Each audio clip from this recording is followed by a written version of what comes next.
Pemirsa, memastikan kondisi sekolah dalam keadaan baik, PJ Bupati Musi Banyuasin Apriyadi meninjau sejumlah gedung sekolah di Kecamatan Pelakat Tinggi Musi Banyuasin.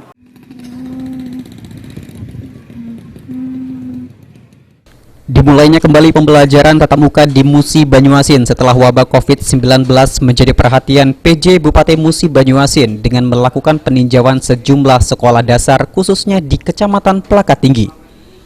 Dalam pemantauan ini, Apriyadi melihat kondisi sejumlah sekolah yang ternyata perlu diperbaiki dan mendapatkan perhatian demi kenyamanan siswa saat melaksanakan kegiatan belajar mengajar.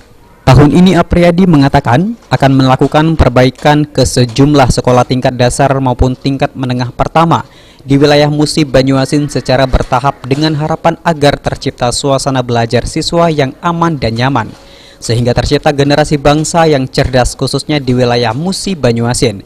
Mengingat saat ini kegiatan PTM di wilayah Musi Banyuasin sudah berjalan 100%. Sekolah ini rupanya ada salah satu unit bangunan di sekolah ini yang dibangun sejak transmigrasi tahun 83. Ya, sekarang belum pernah diperbaiki direhab. Nah, oleh karena itu kami di sini dan insya Allah tahun ini akan segera kami rehab karena memang anak-anak ini dan kawan-kawan kita tenaga pendidik ini perlu tempat yang nyaman untuk melakukan proses pembelajaran pada calon pemimpin Musi Banyuasin di masa-masa.